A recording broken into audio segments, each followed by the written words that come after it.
नमस्कार दोस्तों, आप सभी का स्वागत है आपके अपने चैनल न्यू लक्ष्य एकेडमी पर। तो बिना कुछ रुके और डटे आइए बढ़ते हैं।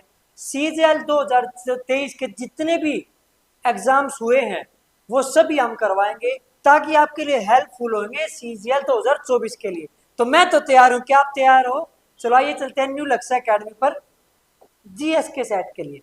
पहला क्वेश्चन है, एकल के लिए बैडमिंटन कोर्ट की लंबाई, जो एकल प्रतियोगिता होती है, सिंगल सिंगल प्लेयर खेलते हैं, तो उसके लिए बैडमिंटन कोर्ट की लंबाई कितनी होती है? क्या 13.44 या 13.55 या 14 या 13.40 मीटर होती है? 1 सेकंड का समय आप सभी को दिया जाएगा। चलो बिल्कुल ठीक बात, इसका सही जवाब है 13.40 मीटर होती है एकल मैच के लिए बैडमिंटन कोर्ट की लंबाई। ध्यान से देखना। अब इसी से संबंधित कुछ महत्वपूर्ण पॉइंट्स भी है। थॉमस कप, ये अंतरराष्ट्रीय पुरुष टीम बैडमिंटन चैंपियनशिप कहलाती है। कुबेर कप, ये अंतरराष्ट्रीय महिला टीम बैडमिंटन चैंपियनशिप कहलाती है। बेटा नाम याद ध्यान से रखना और काम भी याद रखना, क्योंकि एग्जाम में ये आएगा ही आएगा। आई रिपीट, हर एग्जाम में आपको जरूर देखने को मिलेगा। अंतरराष्ट्रीय महिला टीम बैडमिंटन, ये जो है ये क्या है? कुबेर कप। आगे देखना, सुधीरमन कप। सुधीरमन कप है अंतरराष्ट्रीय मिश्रित टीम, कौन सा? मिक्स्ड, जिसमें मेल फीमेल मिक्स खेलते हैं, तो अंतरराष्ट्रीय मिश्रित टीम बैडमिंटन चैंपियनशिप कहलाती है। आगे देखेंगे, BWF विश्व चैंपियनशिप, व्यक्तिगत बैडमिंटन चैंपियनशिप ये है जिसमें के एकल युगल और मिश्रित युगल शामिल होते हैं। तो इसे क्या कहा जाता है बेटा? BWF विश्व चैंपियनशिप। BWF विश्व जूनियर चैंपियनशिप, ये एज ध्यान रखना बेटा, 19 साल से कम आयु के खिलाड़ियों के लिए व्यक्तिगत बैडमिंटन चैंपियनशिप है। BWF विश्व सीनियर चैंपियनशिप, एज ध्यान रखना 35 साल से बड़े व्यक्तियों के लिए ये चैंपियनशिप है। आगे देखेंगे, टूर सुपर 1000, सुपर 750, सुपर 500 और सुपर 300 टूर्नामेंट, ये क्या है? प्रतिवर्ष आयोजित होने वाले बैडमिंटन टूर्नामेंटों की एक श्रृंखला है। तो कभी अगर आपको ये देखने को मिल जाए तो आपका सही जवाब क्या जाएगा? बैडमिंटन का। तो चलो आगे चलते हैं। अगला क्वेश्चन आपकी स्क्रीन पे है बेटा, ध्यान देना। भारतीय लेखा परीक्षक एवं लेखा विभाग का प्रशासनिक प्रमुख कौन होता है? बेटा ध्यान दो, क्या वो महालेखाकार है, क्या प्रधान महालेखाकार है, क्या महानिदेशक है, और क्या नियंत्रक एवं महालेखा परीक्षक है? 1 सेकंड का टाइम आपको दिया जाएगा। बिल्कुल इसका सही जवाब है नियंत्रक एवं महालेखा परीक्षक, जो भारतीय लेखा परीक्षा एवं लेखा विभाग का प्रशासनिक प्रमुख होता है। चलो आगे चलते भाई।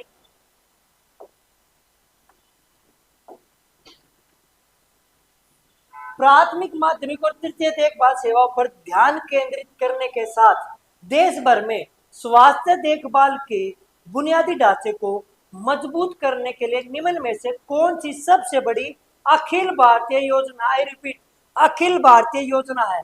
क्या वो लक्ष्य है? क्या PMJY है? क्या PM अभीम है? या PMAMI है? ध्यान से देखना बेटा, नाम थोड़े अटपटे हैं लेकिन जवाब बिल्कुल सीधा होना चाहिए। जी हाँ, इसका सही जवाब है PM अभीम।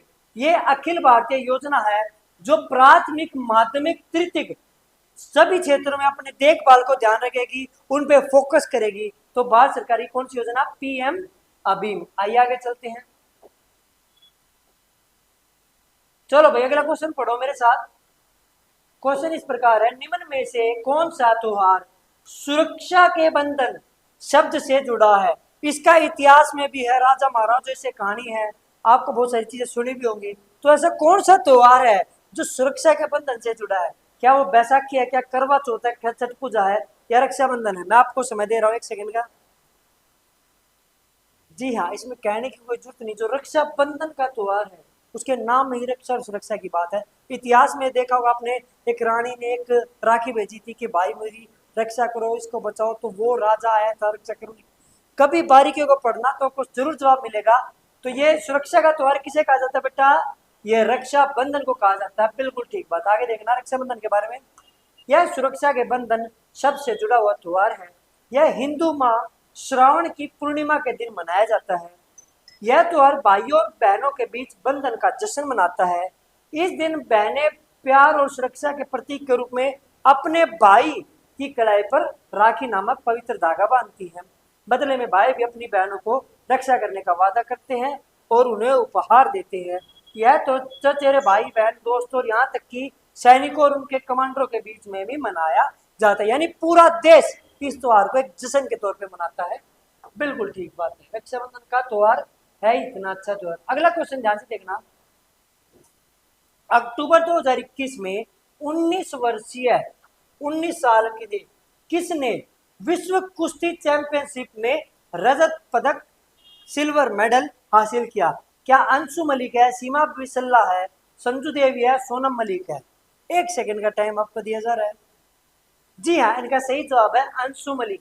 अंशु मलिक जी ने अक्टूबर 2021 में 19 वर्षीय विश्व चैंपियन कुश्ती में रजत पदक क्या गया था, हासिल किया। जी हाँ, आगे चलते हैं।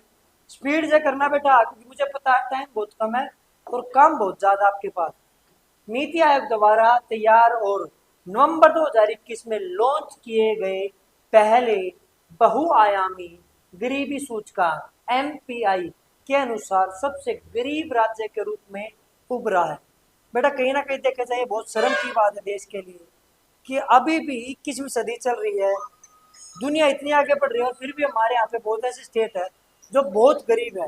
तो उनमें सबसे ऊपर कौन सा रहा है? इसका सही जवाब है बिहार। नीतीश जी की सरकार है यहाँ पे। चलो आगे चलते हैं, ध्यान से देखना बेटा। स्थिर पूंजी की खपत को डैश के रूप में भी जाना जाता है।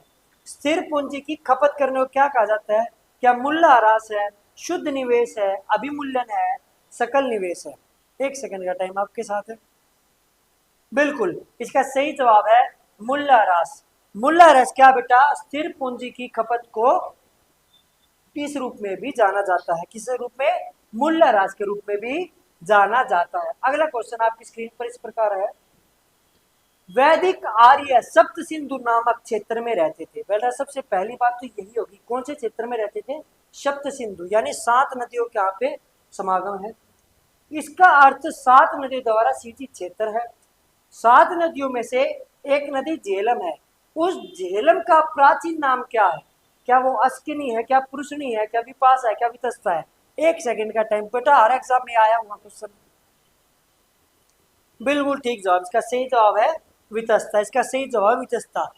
वितस्ता पुराने नाम है और इसे अब किस रूप में जाना जाता है? अब इसको बेटा झेलम के रूप में जाना जाता है। कभी आप देखोगे तो उत्तर भारत से दक्षिण भारत की तरफ जो आते हो, पंजाब में 5 नदियां मुख्य बताई गई, उनका सीक्वेंस है झेलम, चेनाब, रावी, व्यास, सतलुज। तो उसी में जो झेलम है उसी को पहले वितस्ता के नाम से जाना जाता था। कमेंट करके बताओ इन तीनों नदियों को अब किस नाम से जाना जाता है? ये जो 3 नदियां हैं, अस्किनी, पुरुषनी और विपाशा, इन्हें अब किस नाम से जाना जाता है? कमेंट करो, ठोको जितने कमेंट हो गए 10 के। आगे है, चोल प्रशासन में उन गांवों की सभा थी जहां मुख्य रूप से ब्राह्मण रहते थे और उन सभा को क्या कहा जाता था? क्या उर, खिल्ल, नगरम या सभा कहा जाता था? 1 सेकंड का समय आपके पास। देखो भाई, इसका जवाब तो क्वेश्चन में ही था, पेपर में क्यों नहीं बताया? इसका सही जवाब है सभा ही इसका आंसर है। क्या आंसर बेटा? सभा। ब्राह्मणों की जो सभा होती थी, जो बैठे होते थे, सभा के रूप में जाना जाता था। चोल प्रशासन के समय की बात चल रही है। चलो आगे चलते हैं। 10वां क्वेश्चन आपकी टीवी स्क्रीन पर। निम्न में से कौन सा राज्य तापी नदी घाटी का हिस्सा नहीं है? देखो आपने सुना होगा जो नदियां ईस्ट की तरफ जाती हैं डेल्टा बनाती है, वेस्ट की तरफ जाती है सेंचुरी में एस्चुरी बनाती है, और उसमें सबसे फेमस जो नदी है नर्मदा और तापी। तो तापी नदी का कौन सा हिस्सा नहीं है? राजस्थान, महाराष्ट्र, MP या गुजरात? 1 सेकंड का समय आपके पास। चलो भाई टाइम हो गया। तो इसका सही जवाब है राजस्थान। राजस्थान तापी का एरिया नहीं पड़ता। चलो भाई आगे चलते हैं। मजा आ रहा है नहीं आ रहा? कमेंट कर दो एक बार। चलो भाई ध्यान से देखना। निम्न में से किसका उपयोग लार्ज हेड्रोन कोलाइडर LHC के लिए शीतलन माध्यम और MRI स्कैनर और NMR स्पेक्ट्रोमीटर में सुपरकंडक्टिव मैग्नेट के रूप में किया जाता है? बहुत भारी भरकम शब्द है। तो क्या उसका आंसर नियोन है या क्लोरीन है या ऑर्गन है या हीलियम है? यानी जो एक शीतल करने का कार्य भी करते हैं, कंडक्टर के मैग्नेट के उसमें भी काम किया जाता है, 1 सेकंड का टाइम है। जी हाँ, इसका सही जवाब है हीलियम। क्या जवाब है इसका? हीलियम, बिल्कुल ठीक बात। आगे चलते हैं, ध्यान से देखना। ये क्वेश्चन रिपीट होते रहते हैं, ध्यान रखना। 2018 में गूगल ने मृणालिनी साराभाई, ये बहुत ही विश्व प्रख्यात नाम है, इनका 100वां जन्मदिन मनाया गया था। तो ये किस नृत्य शैली से संबंध रखती हैं? क्या ये भरतनाट्यम और कथकली है, या उड़ीसी है और कथक है, या कुचिपुड़ी और भरतनाट्यम है, क्या यक्षगान है? 1 सेकंड का समय आपके पास। चलो भाई, 1 सेकंड का समय पूरा हो गया। इसका सही जवाब है भरतनाट्यम और कथकली। भरतनाट्यम और कथकली। अब मुझे एक कमेंट करके बताओ कि भरतनाट्यम और कथकली ये भारत के किस हिस्से से जुड़े हुए शास्त्रीय नृत्य हैं? चलो भाई, आगे चलते हैं, ध्यान से देखना। जबरदस्त पीपीटी आपके सामने है। निम्नलिखित संगीतकारों में से कौन संगीत वाद्य यंत्र सितार पर अपनी महारत के लिए लोकप्रिय है? क्या अली अकबर खान है, विलायत खान है, बहादुर खान है, या अमजद अली खान है? 1 सेकंड का टाइम है। सितार, सितार के बारे में बताना आपको बेटा, किस वाद्य यंत्र? सितार के बारे में। बिल्कुल ठीक, इसका सही जवाब है विलायत खान। क्या जवाब है? विलायत खान सितार से संबंध रखते हैं। चलो भाई, आगे चलते हैं। निम्न में से कौन सा देश एएफसी महिला एशिया कप फुटबॉल 2022 का मेजबान था? मेजबान होता है जहां पे ये गेम आयोजित किया जाते हैं। तो 2022 में महिलाओं से संबंधित इस अंतरराष्ट्रीय प्रतियोगिता को किसने मेजबानी की थी? जाना, वैसे गाना होना चाहिए, जाना नहीं है, गाना है। ऑप्शन बांग्लादेश, भारत, या चीन। 1 सेकंड का टाइम है। हमारी टीम बता रही है जापान लिखा इन्होंने। चलो भाई, 1 सेकंड का टाइम है। बिल्कुल ठीक जवाब, इसका सही जवाब है भारत। भारत ने अंतरराष्ट्रीय लेवल की इस प्रतियोगिता का मेजबानी का शौर्य प्राप्त किया था 2022 में। चलो आगे चलते हैं। ये रिपीटेड क्वेश्चन है, एग्जाम में सीजीएल में आ रखे, और इनमें से क्या पता कौन सा आने वाला है, तो ध्यान देना। सुश्री भक्ति प्रदीप कुलकर्णी को निम्नलिखित में से किस खेल में उनके उत्कृष्ट योगदान के लिए अर्जुन पुरस्कार 2022 से सम्मानित किया गया था? यानी सीजीएल के एग्जाम में अर्जुन पुरस्कार से भी क्वेश्चन आते हैं, ध्यान देना। टेबल टेनिस, शतरंज, बैडमिंटन, कुश्ती। 1 सेकंड का समय है। 1 सेकंड। टेक्निकल टीम की आवाज हो क्या रही भाई? चलो भाई, बिल्कुल कुलकर्णी जी का संबंध है शतरंज से। कुलकर्णी जी का संबंध किससे है? शतरंज से। आपको द्रोणाचार्य अवार्ड और आपको कौन से अवार्ड? अर्जुन पुरस्कार को भी पढ़ना है, याद रखना सीजीएल पास करना को। चलो आगे चलते हैं। निम्न में से टाइगर लीजन या फ्री इंडिया लीजन का संस्थापक कौन है? क्या विनायक दामोदर सावरकर जी हैं, सुभाष चंद्र बोस जी हैं, सोल सिंह बागना जी है, या लाला हरदयाल? 1 सेकंड का टाइम आपके पास। बिल्कुल बिल्कुल, यही जोश है, यही बिल्कुल इसका सही जवाब है सुभाष चंद्र बोस जी। सुभाष चंद्र बोस जी ने टाइगर लीजन या फ्री इंडिया लीजन का स्थापना की, उसके मुख्य संस्थापक के तौर पे भूमिका का वहन किया था। बिल्कुल ठीक बात है। उस प्रजनन रणनीति का नाम बताएं जिसमें परजीवी अपने बच्चों को पालने के लिए एक ही प्रजाति या विभिन्न प्रजातियों के अन्य व्यक्तियों की देखभाल का लाभ उठाते हैं। आपने सोचा ना, कौवा अंडे दे जाता है, कभी कोल में कभी कहीं और, तो कोई उसको पालता रहता है। तो क्या वो भ्रूण परजीविता है, क्या वो यौन परजीविता है, या क्लेप्टो परजीविता है, या प्रतिस्पर्धी परजीविता है? 1 सेकंड का समय है। बिल्कुल ठीक, इसका सही जवाब है भ्रूण परजीविता। भ्रूण परजीविता में क्या होता है? बच्चे किसी के लिए उसका पालन कोई और कर रहा है। चलो भाई, आगे चलते हैं। न्यू लक्ष्य अकेडमी, न्यू लक्ष्य अकेडमी पर आगे चलते हैं। जनजातीय जनसंख्या 2011, जो हमारी सेंसस हुई 2011 के आधार पर उस विकल्प का पहचान कीजिए जो निम्नलिखित राज्यों को आरोही क्रम में व्यवस्थित करता है, यानी बढ़ते बढ़ते बढ़ते आरोहित होता बढ़ना, अवरोहण होता घटना। तो क्या एमपी, महाराष्ट्र, उड़ीसा, इनका सीक्वेंस बताए। 1 सेकंड का समय आपके पास, यानी कम ज्यादा ज्यादा। बिल्कुल ठीक, इसका सही जवाब है तीसरा, सीबीए, यानी सी पहले नंबर पे उड़ीसा, दूसरे नंबर पे महाराष्ट्र, और तीसरे नंबर पे एमपी, तीसरे नंबर पे एमपी। ध्यान देना बेटा, हर चीज को बारीकी से समझना, यानी सेंसस के क्वेश्चन भी आते रहते हैं। मेन पॉइंट ये नहीं है कि आपको यही पता लगे ये क्वेश्चन रिपीट रट लो इसको, नहीं, आप अपना एक एरिया कवर करो जहां से रिपीटेड क्वेश्चन आते हैं, कॉपी उठाओ लिख लो। जैसे सेंसस लिखा तो अब सेंसस को गोट बका दो, क्योंकि आपको नौकरी लेनी है, गिद्दड़ के शिकार में शेर के हथियार रखने हैं।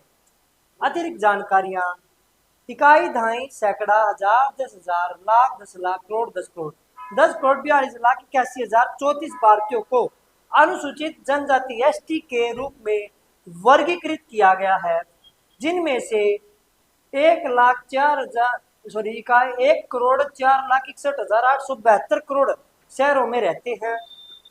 देश की संपूर्ण जनसंख्या का 8.6% एसटी है, जबकि ग्रामीण इलाकों में कुल जनसंख्या का 11.3% एसटी है, यानी ग्रामीण एरिया में ज्यादा रहती है परसेंटेज के हिसाब से। चलो भाई आगे चलते हैं, ध्यान से देखना।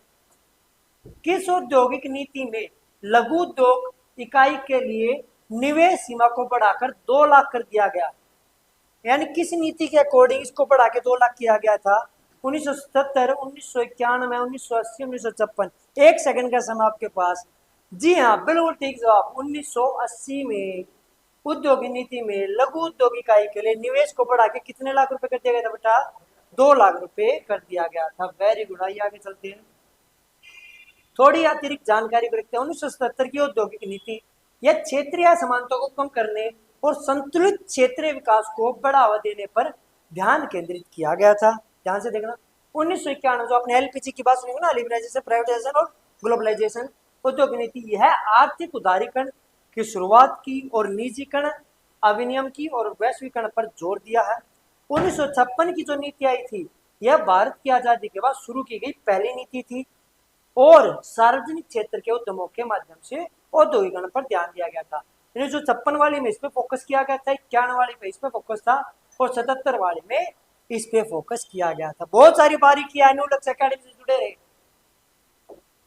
क्योंकि आपके लक्ष्य को पाना ही न्यू लक्ष्य का असली सपना है। ब्रह्मांड की स्थिर अवस्था की अवधारणा का विचार किस वैज्ञानिक ने किया था? यानी ब्रह्मांड स्थिर है, इस अवस्था की अवधारणा पे किसने काम किया था? हेरोल्ड जेफरी ने, एडविन हेबल ने, फ्रॉड हॉल ने या पीरे साइमन लालसाज ने? देखो नाम भी इतने खतरनाक है, लेकिन आपको याद क्या रखना है कि ब्रह्मांड से जुड़ी जो भी थ्योरीज हैं, यहाँ टॉपिक उठाना है, उसके ऊपर आपको काम करना। तो इसका सही जवाब बिल्कुल ठीक है, फ्रेड होयल जी ने ब्रह्मांड की स्थिर अवस्था की अवधारणा का विचार किया था। क्या बात। चलो भाई आगे चलते हैं, ध्यान से देखना, थोड़ी और जानकारी मिलेगी। स्तंभ मिलाने हैं। पहले है कैलोरोफाइस, फियोफाइस, रोडोफाइस या साइनोफाइस, और इधर ए है भूरा सवाल, हरा सवाल, नील हरित सवाल या लाल सवाल। आपको इसमें आपस में जोड़े बढ़ाने हैं, पेपर में क्वेश्चन आएगा ही आएगा, मिलान करो। बिल्कुल ठीक बात है, इसका जवाब है सेकंड, यानी फर्स्ट का है आपका बी। शायद आपको दिख नहीं पा रहा है, कोई दिक्कत नहीं है, कोई दिक्कत नहीं आने देगा न्यू लक्ष्य अकेडमी, ध्यान से देखना।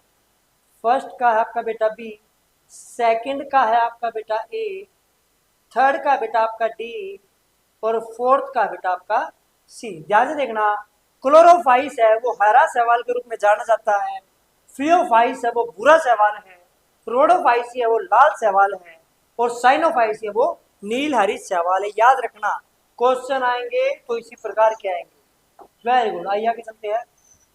भारत में अंग्रेजों द्वारा शुरू की गई राजस्व संग्रहण की रैयतवाड़ी प्रणाली डैश पर आधारित थी?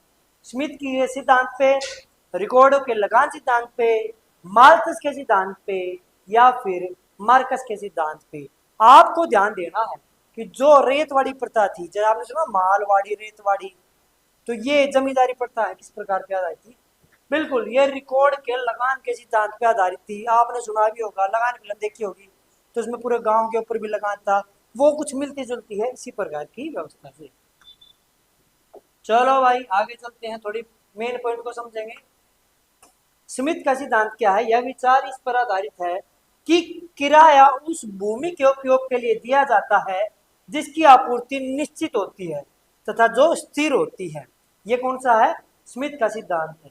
माल्थस का सिद्धांत क्या कहता है? इसमें बताया गया है कि जैसे जैसे जनसंख्या वृद्धि होती है, भूमि दुर्लभ होती जाती है और किराया बढ़ता जाता है, जिससे जीवन स्तर में गिरावट आती है।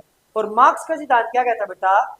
यह विचार इस पर आधारित है कि लगान भूमि पर एकाधिकार करने वाले भूस्वामियों द्वारा काश्तकारों के श्रम के शोषण का एक रूप है। ये मेन 3 सिद्धांत आपको ये याद रखने बेटा। स्क्रीनशॉट ले लीजिए, एक बार मैं साइड हो जाता हूं। चलो भाई, वेरी गुड। 24वां क्वेश्चन आपकी स्क्रीन पर। 1901 में रासायनिक गतिशीलता और समाधानों में असामयिक दबाव के नियमों की खोज द्वारा प्रदान की गई असाधारण सेवाओं की मान्यता के लिए नोबेल पुरस्कार किसे मिला? यानी रासायनिक गतिशीलता और समाधानों में असामयिक दबाव के नियमों की खोज करी किसने? Hermann Emil Fischer, Jacobus Henricus van t Hoff, या स्वांते ऑगस्ट अरहेनिस, और या हेनरी मोइनसन। इसका सही जवाब बताओ। आपको 1 सेकंड का टाइम दिया जा रहा है। बिल्कुल ठीक है, इसका आंसर है 2। Jacobus Henricus van t Hoff ने रासायनिक गतिशीलता के ऊपर यह काम किया था और अपनी स्टोरी को प्रतिपादित किया था। जी हाँ, आज का हमारा आखिरी क्वेश्चन आपकी स्क्रीन पर है। भारतीय संविधान के निम्न में से कौन से अनुच्छेद नागरिकता से संबंधित है? ये मोस्ट इंपोर्टेंट है क्योंकि ये पहले लागू भी कर दिए गए थे, संविधान के लागू होने से पहले भी आ गए थे। तो क्या वो 15 से 21 है, 5 से 11 है, 2 से 4 है, या 25 से 31 है? आधे सेकंड का समय। बिल्कुल है, इसका सही जवाब 5 से 11 बाद का भाग 2 इसके बारे में बताता है। तो इसी प्रकार आपको सीजीएल के जितने प्रैक्टिस सेट वो मिलते रहेंगे, जो आपको एसएससी की हर जगह हेल्प करेंगे एक एरिया को कवर करने में, आपका ज्ञान का वर्धन करने में। तो मैं तो तैयार हूँ, क्या आप इसमें तैयार हो? बड़े रहो, डटे रहो, क्योंकि जो करना है अभी करना है, इसके बाद तो पूरी दुनिया को फतेह करना है। जय हिंद, जय भारत।